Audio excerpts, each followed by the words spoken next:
ہمارے بڑے بڑے علماء کرام نے, مفتیان کرام نے بڑی بڑی اہم کتابیں فقہ کے سلسلے میں لکھی ہیں. اس میں ہم کو نئے مسائل کے لیے جزیات مل جاتے ہیں. ان جزیات کی روشنی میں ہمیں نئے مسائل کا حل بھی مل جاتا ہے. آج ہمارے مفتیان کرام جو تشریف لائے ہوئے تھے انہوں نے یہ مسائل کے حل پیش کیے. شرکت محدودہ یعنی لمیٹڈ کمپنی کے بارے میں یہ تجویز متفقہ طور پر پاس کی گئی اور اس مسئلے کا حل نکالا گیا, جس کا اقتباس میں آپ کی خدمت میں پیش کر رہا ہوں کہ شرکت محدودہ سے متعلق غور و فکر کے بعد درج ذیل امور طے پائے. شرکت محدودہ یعنی لمیٹڈ کمپنی اصولی طور پر شرکت عنان یا مزاربت جو ہے یہ عنوان, یہ نام ہے کہ اس میں ایک شخص کا مال ہوتا ہے اور ایک شخص کی محنت ہوتی ہے. ایک کیپٹل ایک جو ہے رب المال ہوتا ہے اور دوسرا جو ہے محنت کرتا ہے.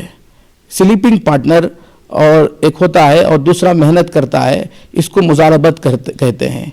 کہا گیا ہے کہ شرکت محدودہ یعنی لمیٹڈ کمپنی اصولی طور پر شرکت عنان یا مزاربت کے قریب تر ہے. لہٰذا اگر ایسی کمپنی کا بنیادی کاروبار سود قمار یعنی سود اور جوا اور اشیاء محرمہ, ایسی چیزیں جو حرام ہیں, ان کے بنانے اور ان کے فروخت کرنے, صنعت و تجارت پر مشتمل نہ ہو, تو ایسی کمپنی قائم کرنا, اس میں شریک ہونا, اس کی ملازمت کرنا, اس سے منافع حاصل کرنا جائز ہے. لمیٹڈ کمپنی اگر خسارے سے, عموماً ایسا ہوتا ہے کہ لمیٹڈ کمپنی خسارے سے دوچار ہو جاتی ہے اور لمیٹڈ کمپنی کے ارباب یہ کہہ دیتے ہیں شرکاء سے اور شیئر لگانے والوں سے کہ ہمارا کوئی اس میں دخل نہیں ہے, ہم آپ کے نقصان کی بھرپائی نہیں کر سکتے. یہ غرر ہے. اس لیے اس سلسلے میں ادارے نے یہ فیصلہ لیا ہے کہ لمیٹڈ کمپنی اگر خسارے سے دوچار ہو جائے تو کمپنی کے ذمہ داران پر کمپنی کی منقولہ اور غیر منقولہ وہ جائیداد جس کو ہم ادھر سے ادھر لے جا سکتے ہیں, غیر منقولہ وہ جائیداد جسے منتقل کرنا, شفٹنگ کرنا نہیں ہو سکتا, جیسے بلڈنگ ہے, زمین وغیرہ ہے. تو ذمہ داران پر کمپنی کی منقولہ اور غیر منقولہ املاک اور اثاثوں کو فروخت کر کے قرض اور دیگر بقایا جات کی ادائیگی لازم ہے. اس کے بعد بھی اگر کمپنی کے ذمے کچھ دین یعنی قرض باقی رہ جائے اور خسارے کا سبب ذمہ داران کی طرف سے لاپرواہی ہے اور ذمہ داران کی تعدی ہے اور ان کا بے توجہی ہے, تو دین کی ادائیگی, قرض کی ادائیگی بہرحال ان ذمہ داروں کے اوپر شرعاً ضروری ہوگی. البتہ اگر کمپنی کے ذمہ داران کی طرف سے تعدی نہیں ہوئی, لاپرواہی نہیں ہوئی, اس کے بعد بھی خسارہ اور دیوالیہ ہو گیا, تو اس قرض کی ادائیگی کی ذمہ داری ان پر نہیں ہوگی. یہ الحمدللہ تجویز سامنے رکھی گئی اور تمام شرکاء نے اس کے صحیح ہونے کی منظوری دے دی.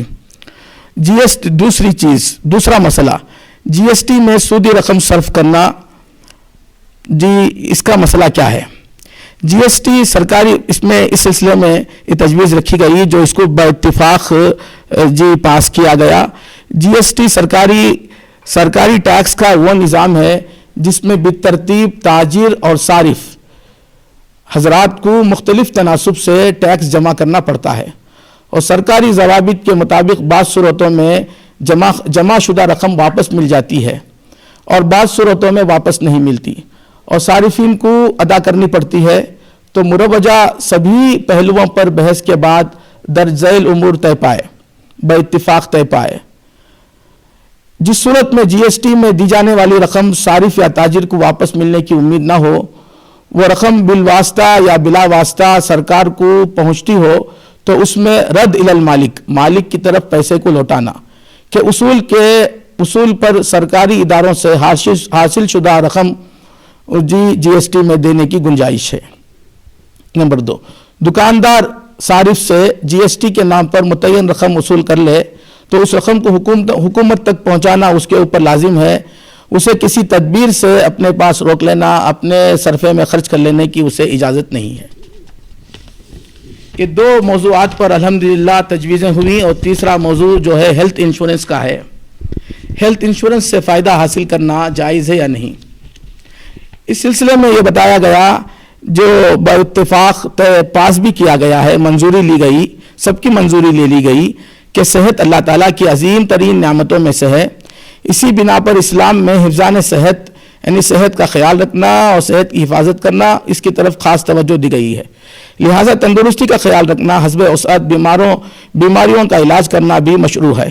چنانچہ مروجہ میڈیکل یعنی ہیلتھ انشورنس کی موضوع پر بحث کے بعد درج ذیل تجاویز منظور کیے گئے. پہلی تجویز, موجودہ ملکی اور بین الاقوامی حالات کے تناظر میں کسی ناقابل تحمل مصارف بیماری میں مبتلا ہونے کے اندیشے سے اگر ضرورت مند لوگ میڈیکل ہیلتھ انشورنس کی پالیسی سے استفادہ کریں تو ان کو گنجائش ہے. دوسری تجویز, انفراداً یا گروپ کے طور پر یا گروپ کی شکل میں ضرورتاً میڈیکل انشورنس کراتے وقت بہتر یہ ہے کہ کمپنی سے معاہدہ کر لیا جائے کہ سالانہ پریمیم کی رقم جمع کرنے کی عوض میں وہ سال میں کم از کم ایک مرتبہ اپنے ممبران کا میڈیکل چیک اپ ضرور کرائے گی. تو ایسی صورت میں ہیلتھ انشورنس سے بھی استفادے کی گنجائش ہوگی, اجازت ہوگی. اور میڈیکل انشورنس کی یہ شکل عقود الصیانہ یعنی سروس کنٹریکٹ کے مشابہ ہوگا. الحمدللہ یہ تین تجویزیں پاس کی گئی اور اس کے اوپر بہت تمام حاضرین نے بے اتفاق آرا اسے قبول کیا اور اس کی منظوری دی, جس سے الحمدللہ امت کو ایک بہت راحت ملی اور بہت آسانی ملی کہ برادران وطن کو تو شریعت کے قوانین کے وہ مکلف نہیں ہیں, جس کی اس وجہ سے ان کو پہلے سے راحت ہے. چونکہ ہم مسلمان ہیں اور ہمارا ایمان قرآن و سنت پر ہے, ہم شرعی طور پر جب تک ہمارے لیے گنجائش نہیں ہو سکتی ہم کو ان مسائل میں ان مسائل سے ان موضوعات سے استفادہ کرنے کی گنجائش نہیں تھی. علماء کا ہمارے اوپر بڑا احسان ہوا کہ جنہوں نے بڑی محنت کے بعد میں یہ 17ویں فقہی اجلاس میں فقہی اجتماع میں ان مسائل کی طرف توجہ کر کے اسے الحمدللہ اس کا حکم بتایا گیا اور امت کو بہت اچھی راحت بھی حاصل ہو گئی. اور اس کے علاوہ ایک اور تجویز, چوتھی تجویز, اگرچہ کہ موضوع بحث نہیں تھی لیکن حالات کے پیش نظر اسے بھی پاس کیا گیا. ملک کے موجودہ حالات میں اسلام مخالف ماحول پر جو ایک تجویز پیش کی گئی ہے کہ جس کا خلاصہ یہ ہے کہ میڈیا اور سوشل میڈیا میں اسلام اور مسلمانوں کے خلاف ہرزہ سائی ہو رہی ہے, اور خاص کر وہ لوگ جو اسلام اور پیغمبر اسلام کے خلاف توہین آمیز جملے کہتے ہیں ان کی حوصلہ افزائی کی جا رہی ہے. تو اس سلسلے میں جمعیت علماء ہند نے اس قسم کی چیزوں کی مذمت کی اور خاص کر ایسے موقع پر وہ مسلمان لوگ جو دنیوی کسی منفعت کی وجہ سے اسلام چھوڑ کر دوسرا مذہب اختیار کر لیے ہیں ان کو اسلام کے خلاف بولنے اور بکنے کے لیے یہ سوشل میڈیا میں پیش کیا جاتا ہے. وہ بہت سی ایسی باتیں کہہ دیتے ہیں جو اسلام کے خلاف ہیں, جس کی وجہ سے امت کو بہت تکلیف ہوتی ہے. جمعیت علماء ہند نے اپیل کی کہ ایسے لوگوں کی طرف آپ توجہ نہ دیں اور ایسے موقع پر آپ اسلام پر مضبوطی سے جمیں اور اسلام کے جو بنیادی مقاصد ہیں اس پر عمل کرنے کی اور اسے پھیلانے کی کوشش میں لگے رہیں. الحمدللہ یہ اجتماع حضرت امیر شریعت حضرت امیر الہند حضرت مولانا سید ارشد مدنی صاحب دامت برکاتہم کی خطاب اور پھر حضرت محتمم صاحب مفتی ابوالقاسم صاحب دامت برکاتہم کی خطاب پر اور اخیر میں جو ہم سب کے رہنما ہیں اور جمعیت علماء ہند کے سرخیل اور صدر ہیں ان کی اختتامی بات پر یہ ختم ہوا. اللہ تبارک و تعالی علماء اکرام اور مفتیان اکرام کو اللہ تبارک تعالی اپنے شائن شان جزا خیر عطا فرمائے.